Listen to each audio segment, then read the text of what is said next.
Jonathan Harker has arrived in Germany on his way to Transylvania.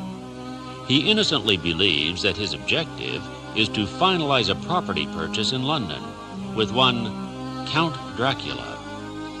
Mr. Harker soon discovers that he is the unwitting subject of the forces of good and evil.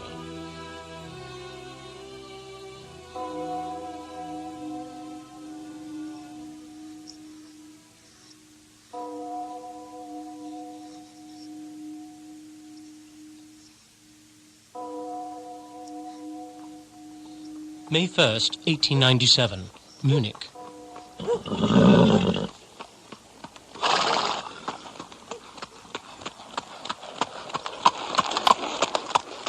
As we prepared for our drive, the sun was shining brightly.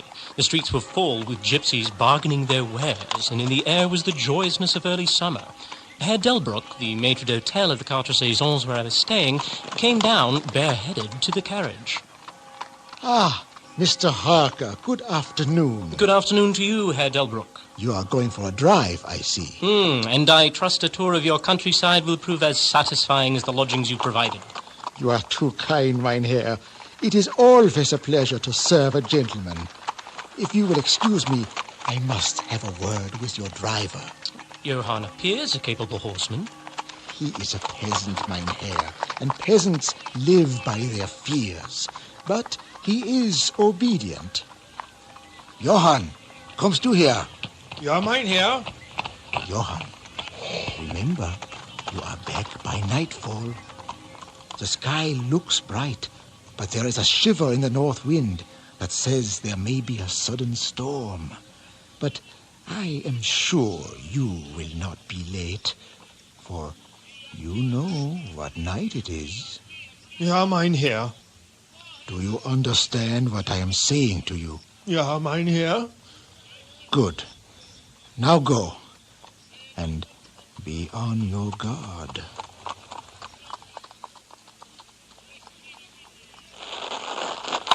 We drove off as Johann started the horses at a quick pace. In a short while, we had cleared the town and were driving in the German countryside. Johann seemed anxious and nervous as he drove the horses. I could not help but feel that it had something to do with Herr Delbruck's reference to this being some special night. Johann? I say, Johann. Mein Herr. Tell me, Johann, what is tonight? Tonight ist Walpurgisnacht. As Herr Delbruck had said, the peasants live by their fears. In preparation for this visit to Count Dracula, I had made a study of local customs and beliefs, and it served me well. Walpurgisnight was no simple matter to this man. According to the belief of millions of people, on this night the devil was abroad. And on this night the graves were opened, and the dead came forth. All evil things of earth and air and water held revel. And will the dead walk tonight, Johann? Mein Herr. I asked if you believe the dead will walk tonight. To speak of it is dangerous, mein Herr. Ah, Johann. To be afraid of such witches' tales is foolish. And what is it? Do not fear the beast. What's that you say? Nothing, mein Herr. It is a saying of peasants. Why, yes, of course. Johann drove the carriage at a strong pace, although there was no apparent need to hurry. Every now and then the horses seemed to throw up their heads and sniff the air suspiciously. On such occasions I often looked around in alarm. The road was pretty bleak. We were traversing a sort of high, wind-swept plateau. As we drove, I saw a road that looked but little used, and which seemed to dip through a little winding valley. It looked so inviting that even at the risk of offending Johann, I called for him to stop. And when he had pulled up, I told him I would like him to drive down that road. He made all sorts of excuses, and frequently crossed himself as he spoke. No, please, mein Herr. There is no time. Well, Johann, I want to go down this road. I shall not ask you to come unless you like, but tell me why you do not like to go. That is all I ask.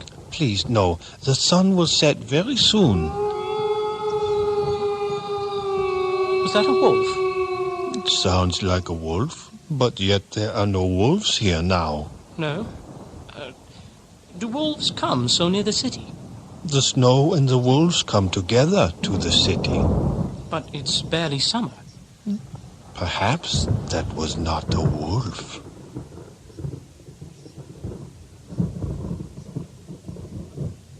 The sunshine passed away. Dark clouds moved rapidly across the sky, and a breath of cold wind seemed to drift past us. It was only a breath, however, and more in the nature of a warning than a fact, for the sun came out brightly again.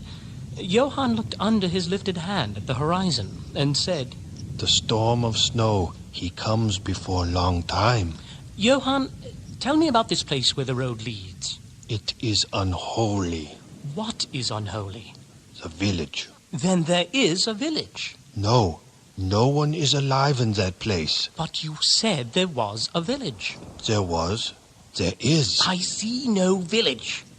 Where is it? Here, in this place. Hundreds of years ago, many died and were buried in graves. Then from the graves, voices called, and there were sounds from under the clay. When the graves are opened, there were men and women rosy with life, mouths red with blood. And so, to save their lives and their souls, those who were left fled away to other places, where the living lived and the dead were dead and not dead. Not dead? Not dead. He trembled as he spoke. It seemed as if his imagination had got hold of him, and he stood in a perfect paroxysm of fear, white-faced, perspiring, trembling, and looking round him as if expecting that some dreadful presence would manifest itself there in the bright sunshine and the open plain. You are afraid, Johann. You are afraid. You may go. I shall return alone. The walk will do me good. I intend to see this village, and I assure you that Walpurgis Night is for fools and peasants, and does not concern Englishmen. Ein Mann ohne Angst ist ein Tor. What's that you say? Only a peasant's blessing, mein Herr.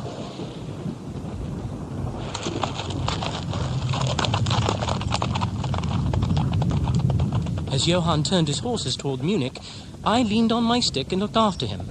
He went slowly along the road for a while. Then there came over the crest of the hill a man, tall and thin. When this man drew near the horses, they began to jump and kick about, then to scream with terror. Johann could not hold them in, and they bolted down the road, running away madly. I watched them out of sight and then looked for the stranger, but I found that he too was gone.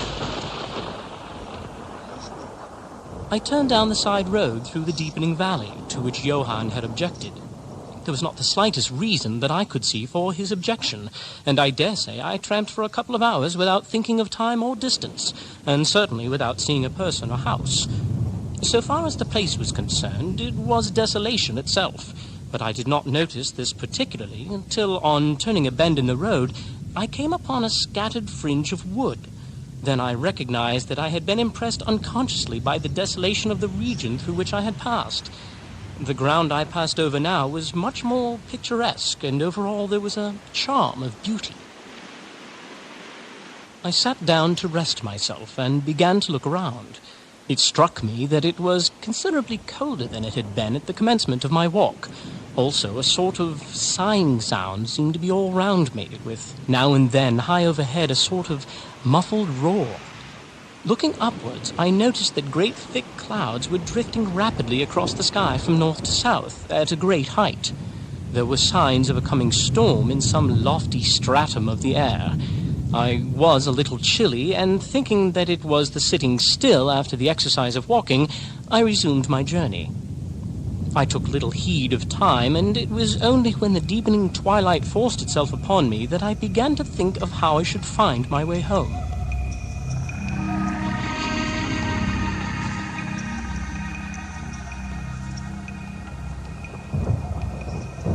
The brightness of the day had gone, but I had said I would see the deserted village, so on I went, and presently came on a wide stretch of open country, shut in by hills all around. Their sides were covered with trees, which spread down to the plain, dotting in clumps the gentler slopes and hollows which showed here and there. I followed with my eye the winding of the road and saw that it curved close to one of the densest of these clumps and was lost behind it. As I looked, there came a cold shiver in the air, and the snow began to fall. I thought of the miles and miles of bleak country I had passed, and then hurried on to seek the shelter of the wood. Darker and darker grew the sky. Then the wind grew stronger and blew with ever-increasing force till I was fain to run before it. The snow was now falling so thickly that I could hardly keep my eyes open. The blackness of the storm had become merged in the darkness of the night, and every now and then the heavens were torn asunder by vivid lightning. And in the flashes I could see ahead of me a great mass of trees, chiefly yew and cypress, all heavily coated with snow. Scattered among the trees were ancient foundations of stone. Perhaps amongst so many old foundations there might still be standing a house in which, though in ruins, I could find some sort of shelter for a while. As I skirted the edge of the copse, I found that a low wall encircled it, and following this I presently found an opening. Just then the drifting clouds obscured the moon, and I passed upon a path in darkness. The wind must have grown colder, for I felt myself shiver as I walked. But there was hope of shelter, and I groped my way blindly on. I stopped, for there was a sudden stillness, and perhaps in sympathy with nature's silence, my heart seemed to cease to beat. But this was only momentarily, for suddenly the moonlight broke through the clouds, showing me that I was in a graveyard. And before me was a great massive tomb of marble, as white as the snow that lay on and all around it. With the moonlight there came a fierce sigh of the storm which appeared to resume its course. I was awed and shocked, and felt the cold perceptibly grow upon me till it seemed to grip me by the heart. Then, while the flood of moonlight still fell on the marble tomb, I approached the sepulchre to see what it was, and why such a thing stood alone in such a place. I walked around it, and read over the Doric door, in German, Countess Dolligan of Graz, in Styria, sought and found death, 1801. On the top of the tomb, seemingly driven through the solid marble, for the structure was composed of a few vast blocks of stone, was a great iron spike or stake. On going to the back, I saw graven in great Russian letters, "The dead travel fast." There was something so weird and uncanny about the whole thing that it gave me a turn and made me feel quite faint. I began to wish for the first time that I had taken Johann's advice. Here a thought struck me, which came under almost mysterious circumstances and with a terrible shock. This was Walpurgis night. Walpurgis night, when graves were opened and the dead came forth. And I was here, in this very place Johann had specially shunned. This was the horrible village of centuries ago, where so many were dead. And not dead.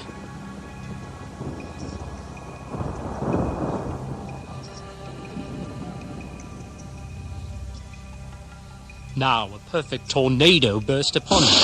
The ground shook as though thousands of horses thundered across it, and this time the storm bore on its icy wings not snow, but great hailstones. Hailstones that beat down leaf and branch and made the shelter of the cypresses of no more avail than a standing corn. First I had rushed to the nearest tree, but I was soon fain to leave it and seek the only spot that seemed to afford refuge, the deep doorway of the marble tomb. As I leaned against the door, it moved slightly and opened inwards. The shelter of even a tomb was welcome in that pitiless tempest, and I was about to enter it when there came a flash of forked lightning that lit up the whole expanse of the heavens. In the instant, as I am a living man, I saw, as my eyes were turned into the darkness of the tomb, a beautiful woman with rounded cheeks and red lips, seemingly sleeping on a bier. As the thunder broke overhead, I was grasped by the hand of a great giant and hurled out into the storm. I had a strange, dominating feeling that I was not alone. I looked towards the tomb. Just then, there came another blinding flash, which seemed to strike the iron stake that surmounted the tomb and to pour through to the earth, blasting and crumbling the marble as in a burst of flame. The dead woman rose for a moment of agony while she was lapped in the flame, and her bitter scream of pain was drowned in the thunder crash.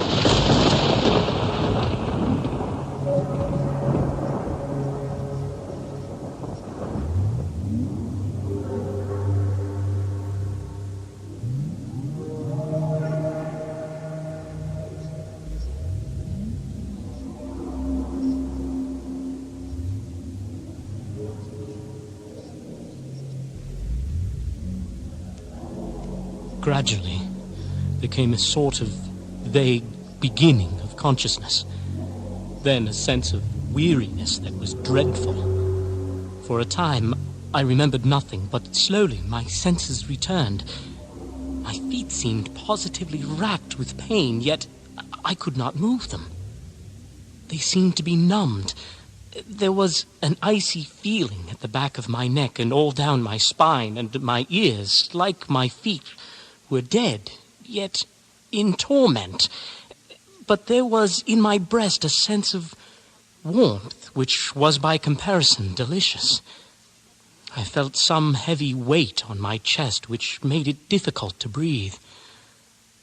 Then came a sort of loathing, like the first stage of seasickness, and a wild desire to be free from something, I knew not what.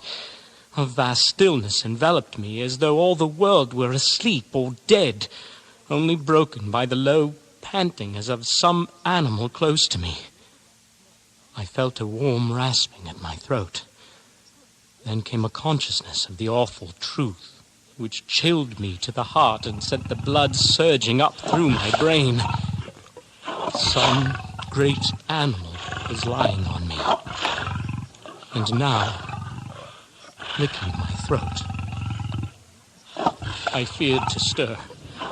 Some instinct of prudence bade me lie still, but the brute seemed to realize that there was now some change in me, for it raised its head. Through my eyelashes I saw above me two great flaming eyes of a gigantic wolf.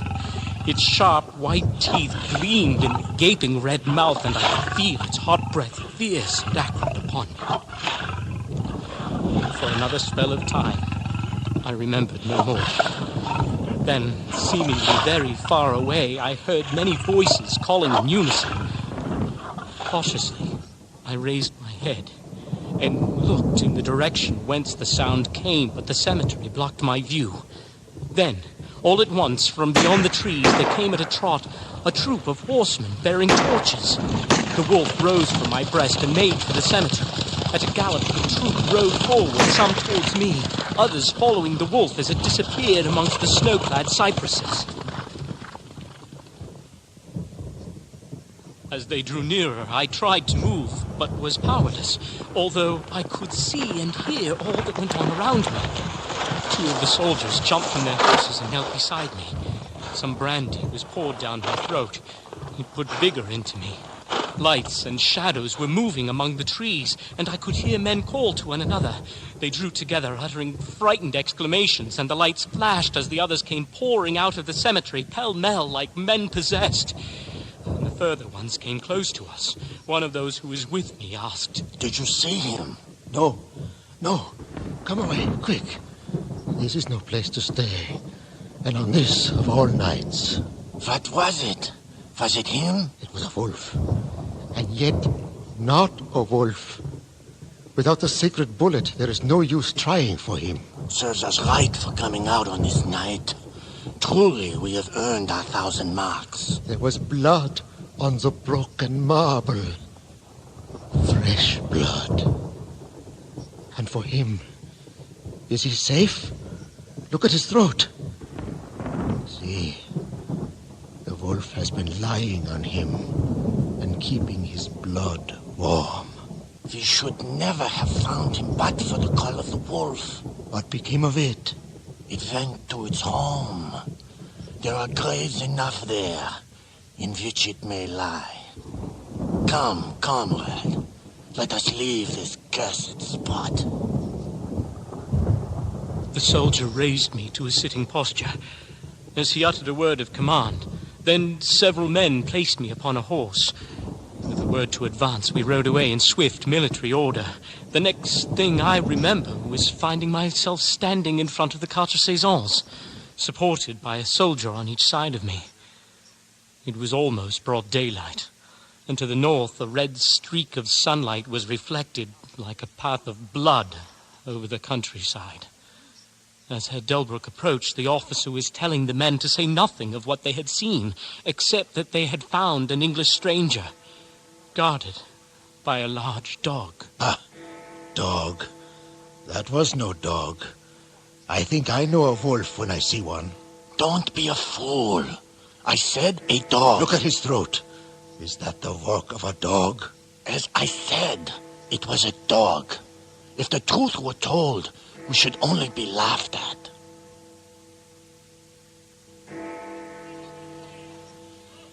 My young friend. Herr Delbruck, how was it that the soldiers searched for me? I was so fortunate as to obtain leave from the commander of the regiment in which I served to ask for volunteers.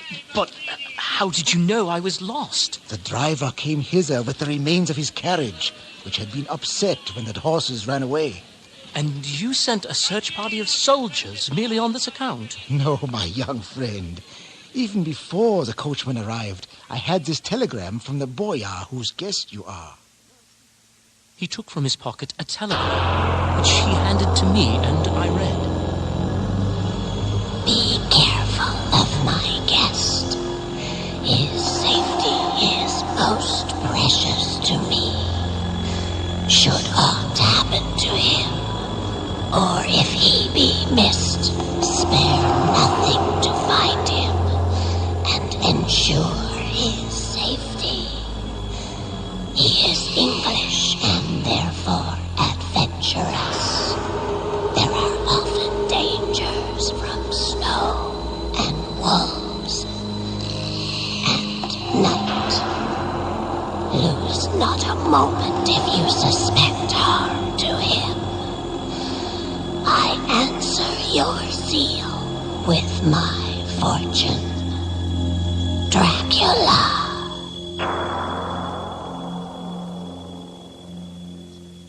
As I held the telegram in my hand, the room seemed to whirl around me, and if the attentive maitre d'hotel had not caught me, I think I should have fallen. There was something so strange in all this, something so weird and impossible to imagine, that there grew on me a sense of my being, in some way, the sport of opposite forces, the mere vague idea of which seemed in a way to paralyze me.